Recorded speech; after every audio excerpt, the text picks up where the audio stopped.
Happy Saturday, everybody. Welcome back to the LTQ Wrestling Podcast. Apologies for the audio. My tablet's really been messing up. I haven't been able to use it the last few recordings, so the audio might be kind of bad with my phone. I apologize for that. But WWE Crown Jewel took place, and there were some up and downs for this show, some good moments, some bad moments, some moments you just shake your head at, like, what was that? But let's get into it. So the show kicks off Usos and Roman Reigns against Tama Tonga. I would get those two mixed up. Tama Tonga Solo and Jacob Fatu. 3v3 tag team match. And, Jay talked about how he wanted to be equal in the bloodline, how he wanted everybody to have, equal value. There wasn't no reporting to Roman Reigns no more that he's not just a brother. He's not just a sidekick. He's his own man. And, Jimmy and Reigns came out in the same entrance, but Jay came out with his solo entrance. The crowd was yeeting. They were into it. They were singing the entrance music. I mean, it was a vibe. And it's going to be interesting to see how this continues to unfold. Him and Roman Reigns had some tension early on in the match. He didn't tag him in. There's definitely still some heat there between those two. So it's going to be curious to see how that plays out. But, not a bad match, but not a great match. It was just kind of okay. I mean, it's your typical 3v3 WWE tag team match with a bloodline. Like, everybody hit some moves. Roman Reigns didn't really do a lot at all in this match. I mean, he got tagged in late, hit a Superman punch. I think he hit a Uranagi, and I think that's kind of it. I mean, he didn't really do a whole lot. He did have a bad botch with him and Jimmy. I don't know if it was Jimmy's fault, but Solo pinned him. Jimmy got there late, and Reigns didn't kick out. So it looked like Solo pinned him early in the match. The announcers tried to cover it up, saying, like, oh, it was a close 2 count, or we don't know what happened there. Like, it was just a bad botch. But the match went on. The match goes on a little bit longer, and Roman Reigns gets pinned by Solo Sikoa, which surprised me. Pleasantly surprised, though. I think Solo need to get a win like this over Reigns. And, there's a lot of fans upset, like, oh, why didn't Jimmy take the pin and all this stuff. Roman Reigns looks vulnerable right now. And, there's been part of him who thinks he don't need no family. He's his own man. He's his own tribal chief. You need your family. You just got pinned. You're not this unstoppable force anymore. You're Roman Reigns. You're vulnerable. And I think that's a good thing. It makes him look like he's equal to the rest of them. And that he needs, Sammy and the Usos' help. So I like the way they ended this match. The match is over. They start beating down Roman Reigns. Jimmy tries to come in for the save. He gets beaten down. And here comes Jay. He gets beaten down. And then they put Jay in a chair with his neck in the corner. They're getting ready to end Jay permanently. Solo's done with him. He was staring him down during his entrance. And now comes Sami Zayn. And the crowd goes crazy. They're chanting, Sammy, Uso, Sammy, Sammy. And Sammy gets in the ring. And he stares down Solo for a while. And, it looks like he's about to hug him. Solo's like this. He runs to him. He does that suplex he always does, that overthrow suplex. And the rest of the newer bloodline looks at Sammy like, yo, what are you doing? And they start fighting. And then here comes Reigns, Jimmy, and Jay back in the ring. Solo's the last one standing from the newer bloodline, and he's surrounded. They're all in every corner. They're looking at him. He's trying to plead like, no, no, no, please don't hurt. We could talk about this. So Sami Zayn and Reigns both go for some at the same time. And Solo dodges. Sammy kicks Reigns. And, there's a lot of tension already in this group. And that just opened up a whole new can of worms because now Reigns don't trust Sammy. Jay don't trust Reigns. Jimmy don't trust Sammy. Like, there's just a whole lot of not trusting in this group now heading into War Games. And I think that makes the story even more interesting. Like, how are they going to learn to trust each other again? There's so much bad blood in the story and everything. Like, I think that's really cool. So, all in all, not the best match, but it developed the story and did what they need to do. So, credit to all of them for that. So, next match, I'm not going to lie to y'all. I didn't have a lot of hope for this match. It was Last Legend, Jakara Jackson against Piper Niven and Chelsea Green against Io Sky and Kairi Sane against the champions, Jade Cargill and Bianca Belair. Fatal 4-Way Women's Tag Title match. And I liked the match. All the women looked strong. Everybody was hitting their moves. A lot of cool spots. Io Sky and Bianca Belair showed once again what are two of the best athletes in the company. They showed amazing chemistry like they did in that match on Raw a few weeks ago. They cooked. Chelsea Green had some funny moments. I think Last Legend Jakara Jackson looked good.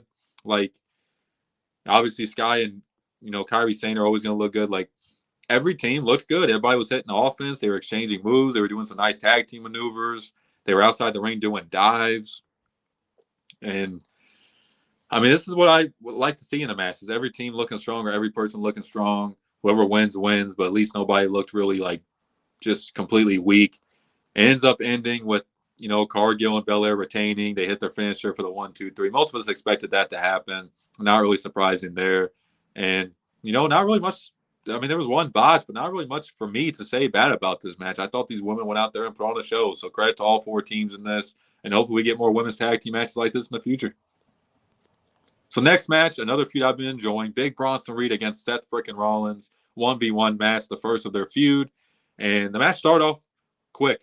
I mean, Bronson Reed hits a tsunami, and then Rollins hits a curb stomp, and then Bronson Reed kicks out, and they wrestle for a lot longer. And then Rollins hits a curb stomp on the stairs outside the ring. Bronson Reed has a big old gash above his eye. He gets up pretty quick from that. I will say about the curb stomp, I love the curb stomp, but that move's been looking really weak recently. I know Rollins won the match, but you look at Buddy Matthews and Adam Cole, where Adam Cole kicked out a 1 from the curb stomp. Stuff like that is just so irritating. And rest in peace to him. But ever since they had the Fiend, Bray Wyatt kicked out of the curb stomp so many times, I feel like the move, at least for me, doesn't hit the same. And it's one of the best moves in the business. So it's unfortunate that it ain't really at that level as it used to be. But I get it. They're trying to build up Bronson Reed as this beast, so they want him to look strong. But good match between these two. Rollins gets the win. Hopefully Bronson Reed gets his win back in the future, which I think they'll definitely have another match after the match. Rollins looks up and Bronson Reed's back on his feet. And he says, I'm pretty sure he said something along the lines of what's wrong with you, man? How are you still up? And Bronson Reed does this. I want some more. I'm not done. And Seth Rollins says the line he says so many times, I'll make you famous, big man. And then that goes to commercials. So these two definitely ain't done with one another. They shouldn't be. Bronson Reed needs to get his win back. But solid match. Not really you're going to remember in a few years, but, not every match is going to be that. So the next match for me, I'll be honest, was the most disappointing. Nia Jax against Liv Morgan for the first Women's Crown Jewel Championship. And champion versus champion. I was, not really too excited for this match to begin with, but the match just went on, and it was just you couldn't help but roll your eyes. I mean, the match goes on for a little bit. Tiffany Stratton comes out, teases her cash in again, just like every other week. Nia Jax stops her. They talk for a little bit. Liv takes advantage, and then the match goes on for a little bit longer. And then, Tiffany teases the cash in again. Raquel Rodriguez pulls her down off the apron. Her and Liv go out to confront her are you going to cash in on me? What's going on here? And, Nia takes advantage. And then Nia's getting ready to hit her finisher on Liv. And Dom throws that Money in the Bank briefcase in the ring. Raquel hits Nia with a fist or something, hit her with a punch or forearm or something. And then we see Oblivion for the win, 1, 2, 3. And Liv Morgan wins this match. It was about an 8-minute match. Wasn't really the greatest match of all time, clearly.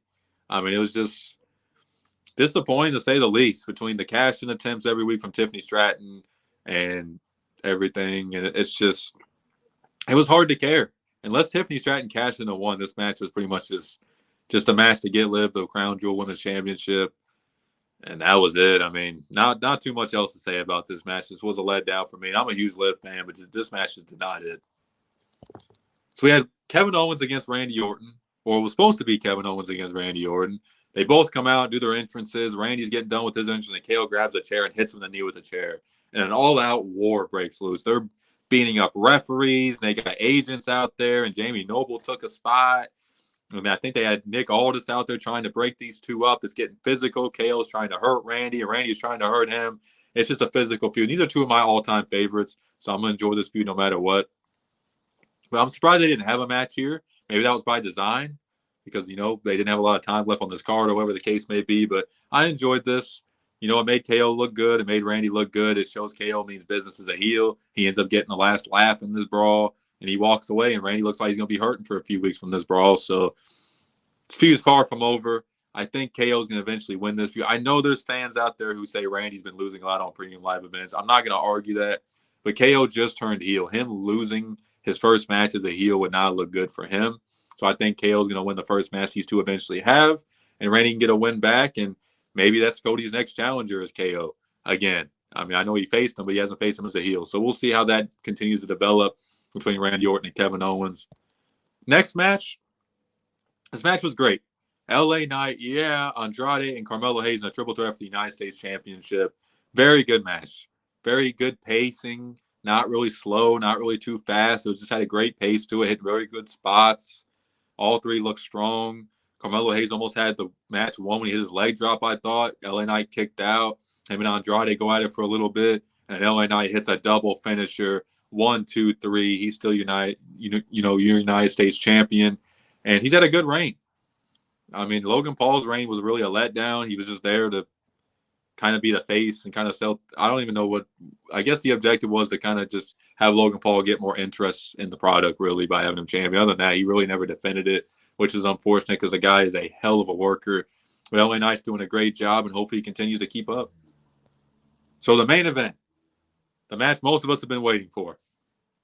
The American Nightmare Cody Rhodes against Aling General Gunther. And this match was great. Went about 22 minutes.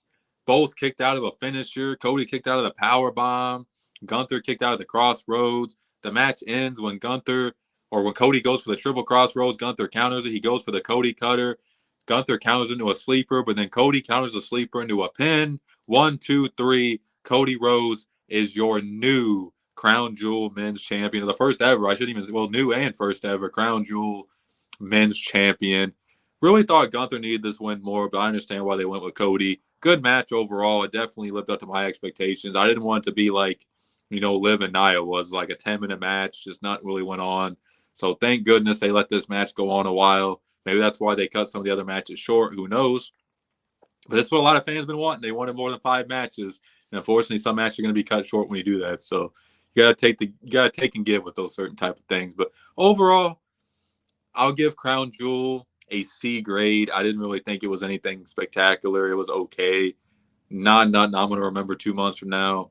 Maybe the champion versus champion matches I remember. Other than that, it just was a show. And usually the Saudi Arabia shows are not really great anyways. And this was another example of that. But what do you guys think of the show? If you guys watched it, let me know in the comments. Make sure to like and subscribe for more LTQ wrestling content. Peace.